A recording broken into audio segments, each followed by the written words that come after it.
Hey people! Anong oras na? 12:52 AM. Bored pa din ako. Tara, make up! Let's go! Moisturizer muna ako. Ano bang chismis yung sasabihin ko sa inyo? About na lang siguro sa paano ako naging isang content creator. Or ano yung nakapinagdaanan ko bago ako mapunta sa field na to?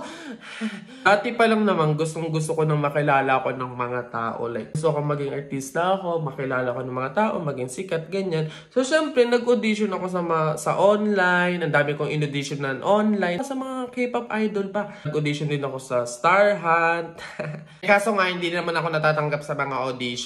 Sino ba naman ako? Para lang naman akong bangkay. Ano ba yung possible way para nga makilala pa? Hindi kaya nag-start ako mag-vlog. But anyways, ito yung gusto kong itry. Parang siyang liquid foundation siya na, ayan, ganyan. So, concealer pala muna. Yun nga, nag-try na ako mag-vlog. Parang ganyan. Tapos mga challenge, ganun. Alam niyo yung vlog na ang labo pa ng mga quality. Ganun, yung mga shaky pa. Tapos yung voice ko pa pang chipmunks. Grabe din talaga yung effort tsaka yung sacrifice ko sa pagbablog nung time na yun kahit ang pangit ng quality. Hanggang sa dumating yung oras at araw na talagang hindi naman pumapatok yung mga vlog ko.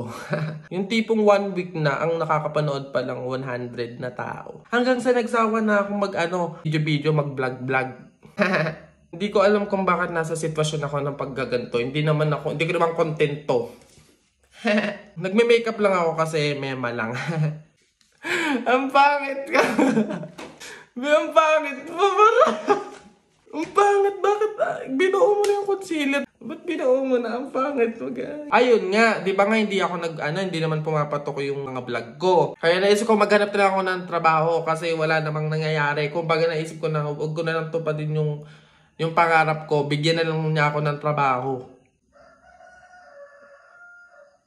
Mamaya ako tutulog. Mapa-online, mapa-walk-in. Nag-apply ako ng kahit anong trabaho talaga. Mapa-fast food, call center, receptionist, room attendant sa mga hotel, sa mga restaurant. Lahat in-applyan ko talaga. Kasi nga that time, pandemic, gusto ko talagang kumita na. Kahit pa nag-aaral ako, gusto kong kumita. Work talaga ako into work. Hindi talaga ako yung academics. Talagang elementary pa na nag-a-apply na ako ng mga trabaho. Ba't ganito mukha mo? Gusto ko siyang gilitan ng leeg.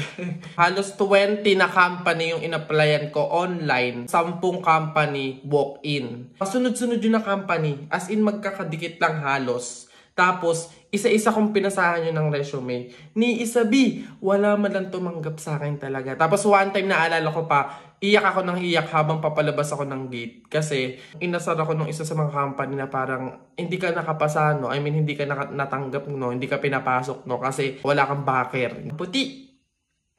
Yan mo na nga. So next ko mga people, yung foundation. Tapos hanggang sa nagsawa na ako makaka-apply. Kasi talagang grabe yung effort ko talaga nung nag-a-apply ako ng trabaho talaga. Alas 3 pa lang ng madaling araw gising na ako. Mapa, rain or shine. Awang-awa ko sa sarili ko that time. Hanggang sa naisip ko na lang na siguro kailangan ko munang mag-business. Pero small business lang. Nagtinda-tinda lang ako ng mga street food ganyan. Kasi nga sa tinutuluyan ko may mga construction. So kahit paano mabenta yung mga tinitinda ko.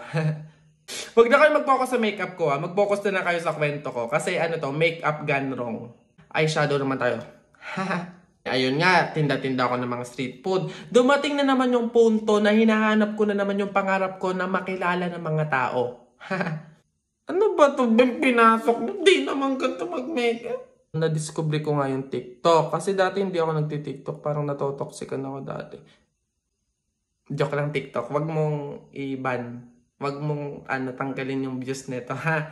Joke lang yan. Dati lang naman yan. Hindi naman si TikTok yung mga nagbibideo dati. E di ayun, talagang naiinis na ako talaga sa buhay ko. Sabi ko, ayaw mo akong bigyan ng trabaho. Ayaw mong kumita ako ng malaki sa pagbibusiness ko. E di try ko ulit mag-video. Gumawa ng content. Ang naisip ko kasi yung video, paano kung mag-video ako ng mga na-experience ko dati. E di ayun, nag-video-video ko ng mga na-experience ko. Tapos ayun, pag gising ko agad, alam mo yung 1K views, 3K views, 4K to 5 5K views. Sa ordinaryong katulad ko, ang laki na nun. Ayun, na-inspire na akong gumawa ng mga video hanggang sa ayun na nga, dumating na yung point na nagwa-viral na, 1 million views, umabot na ng mga 5 billion views, yung mga skit ko. Skit pala tawag doon. 100k na ako, 1M na ganyan. Hanggang sa ngayon nga, 2.8 million na tayo. Hindi ko alam kung bakit gantong eyeshadow yung nilagay ko. Bobo ka kasi.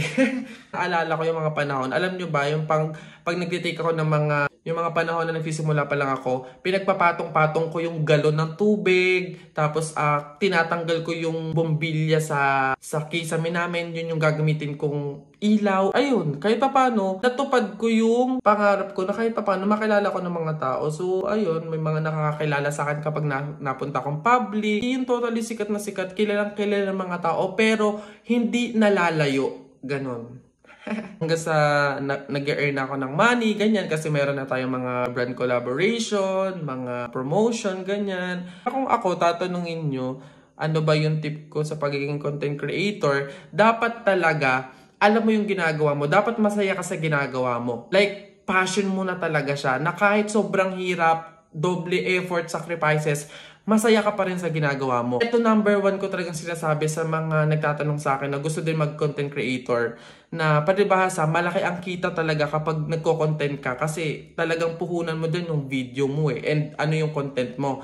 Huwag mo talagang iisipin na pera agad. Gusto mo agad kumita na malaki, hindi. Kailangan mo talagang mamuhunan, kailangan mo talagang magsikap talaga.